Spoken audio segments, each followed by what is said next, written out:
Rashid Alabama Farsi was a man of power and wealth, a towering figure in Dubai's elite, but his wife Amina harbored secrets that threatened to dismantle the carefully constructed facade of their perfect life. At the center of the chaos was not another man, but Sultan, a magnificent Arabian horse, whose bond with Amina ignited a chain of jealousy, obsession, and betrayal. What began as a quiet rebellion against her gilded cage spiraled into a shocking murder that would leave their once revered family in ruins and a community reeling from the horrifying truth. In the vibrant city of Dubai, where luxury and opulence defined the lives of the elite, Amina Alabama Farsi appeared to have it all. She was the picture-perfect wife of Rashid al-Farsi, a wealthy and powerful businessman whose fortune was the envy of many.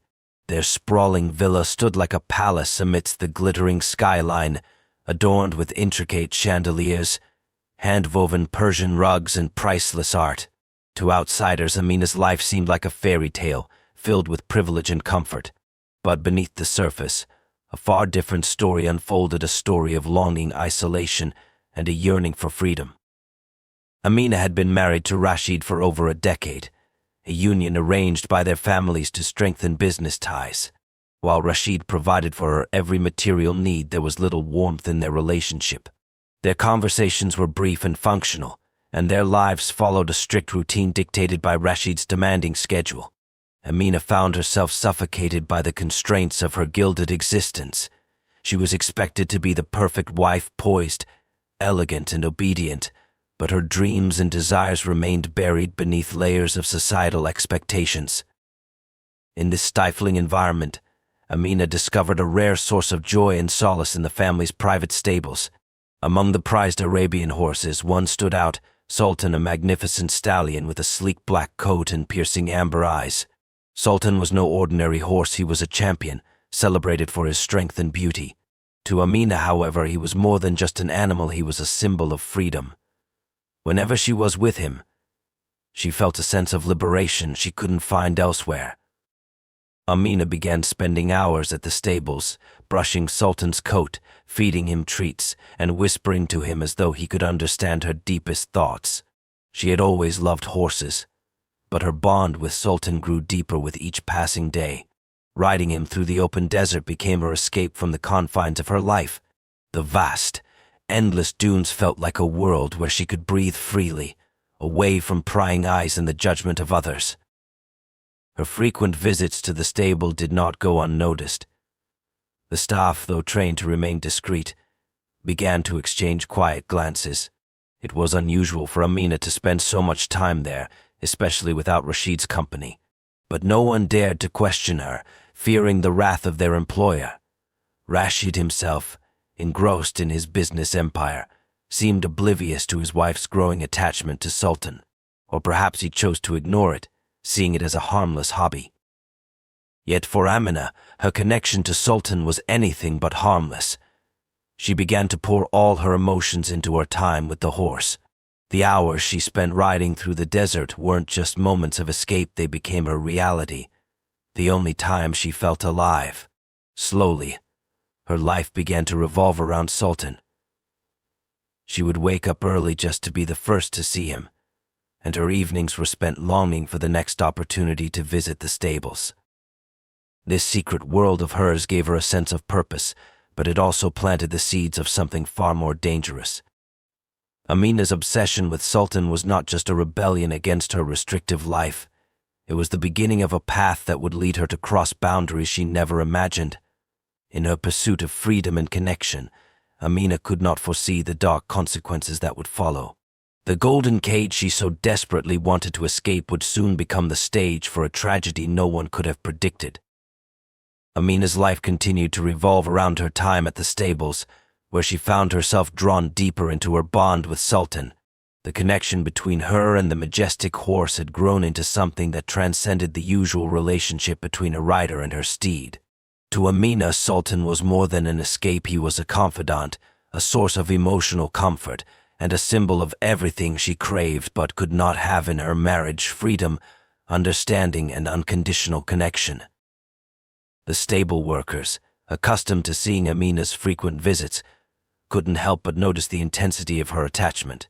Whispers began to circulate among them as her behavior became more peculiar.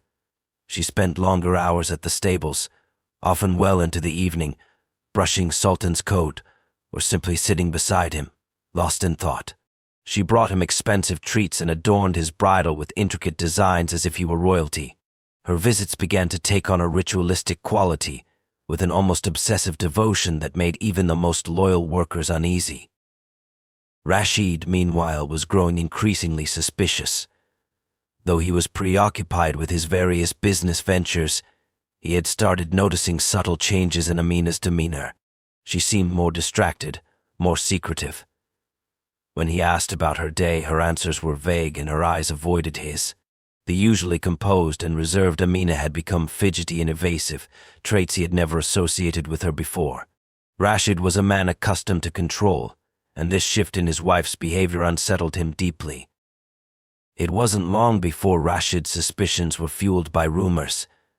A stable hand, loyal to Rashid and eager to curry favor, discreetly informed him of Amina's late-night visits to the stables. The worker claimed that she would sneak out of the villa and spend hours with Sultan under the cover of darkness.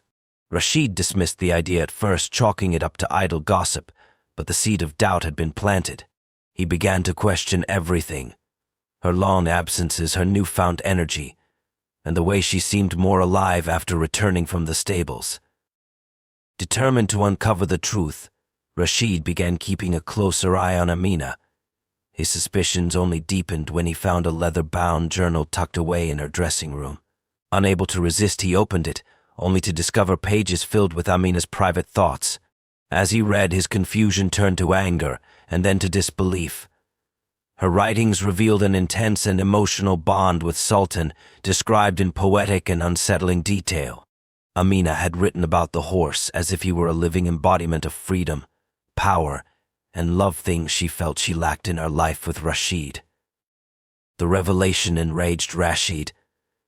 To him, this wasn't merely an eccentric attachment, it was an affront to his pride and his authority. Amina's secretive behavior and the depth of her fixation felt like a betrayal, one that he couldn't ignore. The journal, coupled with her actions, convinced him that she had crossed an unforgivable line. Rashid's jealousy and anger began to fester, and his thoughts turned dark. While Amina remained blissfully unaware of the storm brewing within her husband, Rashid began devising a plan. He would not tolerate this humiliation. In his mind, Amina's behavior was not only a personal betrayal but also a stain on his reputation, a disgrace to his family name.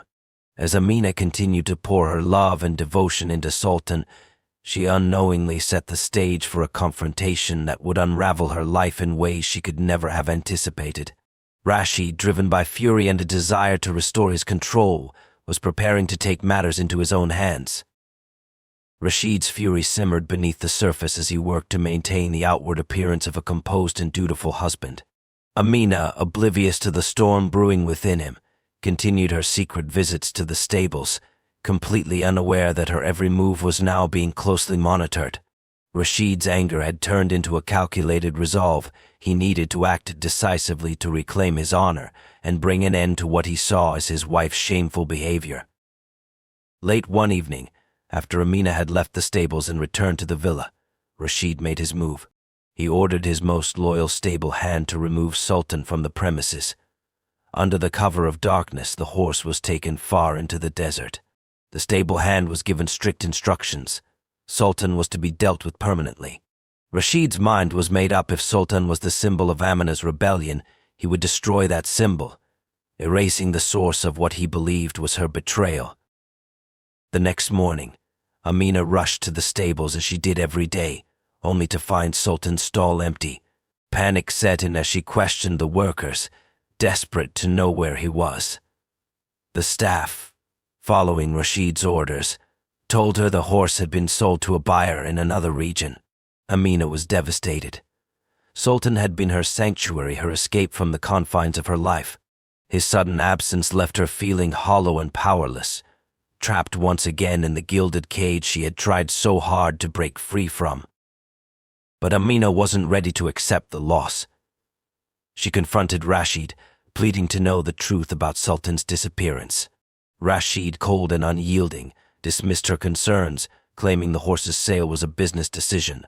His dismissive tone and lack of empathy only fueled Amina's suspicions.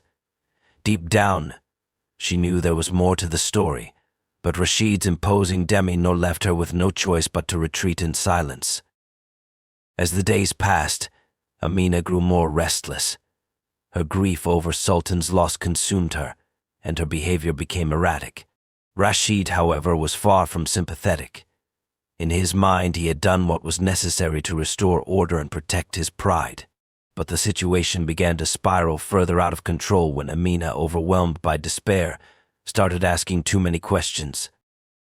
One evening, after another tense confrontation, Amina disappeared.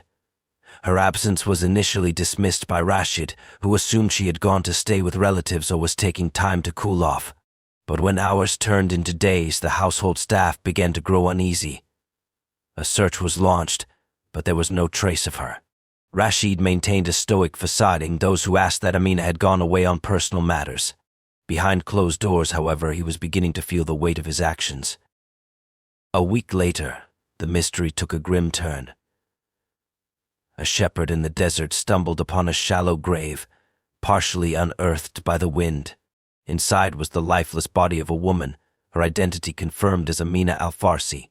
The discovery sent shockwaves through the community, and the whispers that had begun with her strange attachment to Sultan now turned into a full-blown scandal. Rashid, once admired for his wealth and power, found himself at the center of an investigation that threatened to unravel his carefully constructed. The detectives, piecing together the events leading up to Amina's disappearance, began to uncover the tangled web of secrets surrounding her life and death.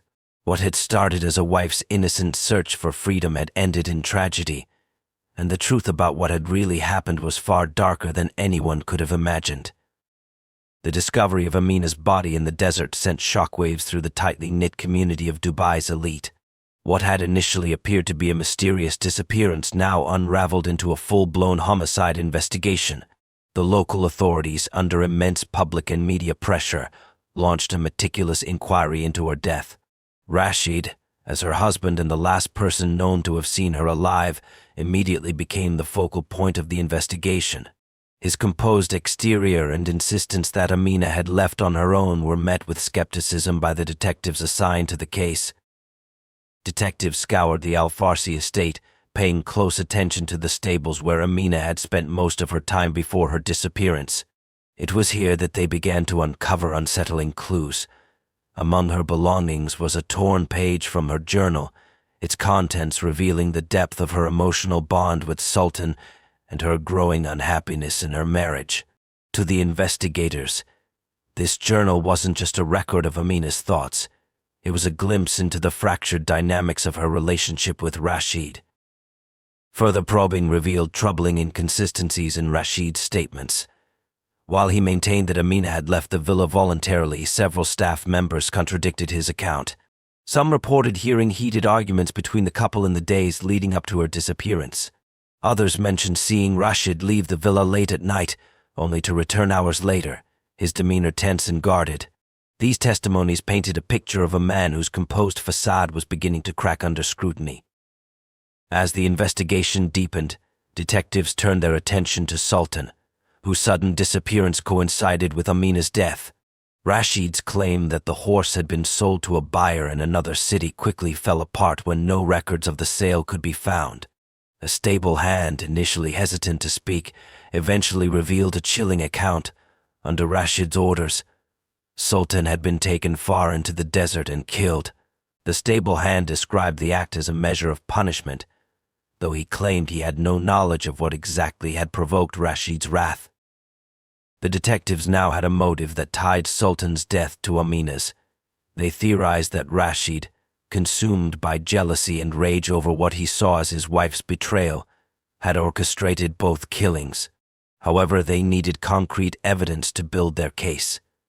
Forensic examination of Amina's body provided some of the answers they were looking for. Marks on her wrists indicated she had been restrained, and the cause of death was confirmed as blunt force trauma. These findings, coupled with witness statements, pointed directly to Rashid's involvement. But the investigation took an unexpected turn when forensic analysis uncovered additional evidence: fingerprints on the tarp used to bury Amina. These prints did not belong to Rashid but to the same stable hand who had admitted to killing Sultan. This revelation complicated the case, suggesting that Rashid had not acted alone. Investigators now faced the challenge of unraveling the extent of the stable hand's involvement and whether he had been coerced or willingly participated in covering up the crime. Rashid, confronted with mounting evidence, continued to deny any involvement in his wife's death. His defense painted him as a grieving husband who had been unfairly targeted due to his wealth and status. Yet the evidence against him continued to pile up, and the media frenzy surrounding the case only intensified. What had once been whispered rumors about Amina's attachment to Sultan and her strained marriage now became the subject of public speculation, with every sordid detail laid bare for all to see. As the pieces of the puzzle began to fall into place, one thing became clear. Amina's death was the result of a toxic mix of jealousy, obsession, and rage. While Rashid's actions seemed motivated by a desire to maintain control and protect his reputation, the involvement of the stable hand hinted at a larger, more calculated plan. The truth was slowly emerging, but it would take the courtroom to determine the full extent of Rashid's culpability and the punishment he deserved for the dark and twisted events that had unfolded. The trial of Rashid Alabama Farsi became a spectacle that captivated the nation. The once respected businessman now sat in the defendant's chair, accused of orchestrating his wife Amina's brutal murder. The courtroom overflowed with journalists, curious onlookers, and members of the Al-Farsi family, their faces a mixture of grief and shame. The prosecution, armed with damning evidence, painted Rashid as a man consumed by pride and jealousy, willing to destroy anything that threatened his image. The stable hand, a critical figure in the case, was brought to the stand. His testimony was a turning point, revealing the chilling extent of Rashid's control. Under oath, he described how Rashid had coerced him into killing Sultan and disposing of the horse's body in the desert. He claimed that Rashid's rage stemmed from his belief that Amina's bond with Sultan was not only inappropriate but a personal affront to his authority. The stable hand admitted to helping bury Amina's body, but insisted he had done so out of fear for his own life, convinced that disobedience would result in severe consequences. Forensic evidence presented during the trial bolstered the prosecution's case. Soil samples from Rashid's car matched the location where Amina's body was found, and traces of her blood were discovered on a shovel hidden in the villa's storage room. The prosecution argued that Rashid had planned the murder meticulously, using his wealth and influence to cover his tracks. However, his arrogance had left behind a trail of evidence that led straight to him. The defense, on the other hand, tried to shift blame onto the stable hand, portraying him as a rogue employee who acted independently out of greed or malice. They pointed to his financial struggles and argued that he had fabricated his story about Rashid's involvement to save himself. Rashid's legal team also attempted to exploit cultural sensitivities, suggesting that Amina's behavior was unusual and may have provoked jealousy or resentment among the staff. However, these arguments failed to sway the jury, as the evidence overwhelmingly pointed to Rashid as the mastermind behind the crime. As the trial progressed, the public's perception of Rashid began to shift. Once admired for his success and influence, he was now seen as a man whose obsession with control had destroyed his family. Amina's journal entries, read aloud in court, painted a heart-wrenching picture of a woman trapped in a loveless marriage, her only solace found in the companionship of a horse. These entries humanized her in the eyes of the jury and the public, turning her into a symbol of unfulfilled dreams and suppressed freedom. After weeks of testimony and deliberation, the jury reached its verdict. Rashid was found guilty of first-degree murder and sentenced to life in prison without the possibility of parole. The stable hand, while also convicted for his role in the crime, received a lighter sentence in exchange for his cooperation during the trial. Justice had been served, but the Al-Farsi family's name would forever be tarnished by the tragedy. In the aftermath of the trial, the case left a lasting mark on the community. It sparked conversations about the pressures faced by women in traditional roles, the dangers of unchecked power, and the consequences of letting pride and jealousy dictate actions. Amina's story became a cautionary tale, her life and death a grim reminder of the price paid when love, freedom, and respect are denied. The Alabama Farsi estate, once a symbol of wealth and prestige, now stood as a haunting reminder of the tragedy. The stables where Sultan once lived fell into disrepair, abandoned and forgotten. But for those who had followed the case, the image of Amina riding through the desert on Sultan, seeking freedom in the endless dunes, lingered in their minds, a poignant symbol of a life that yearned for more but met a tragic and untimely end.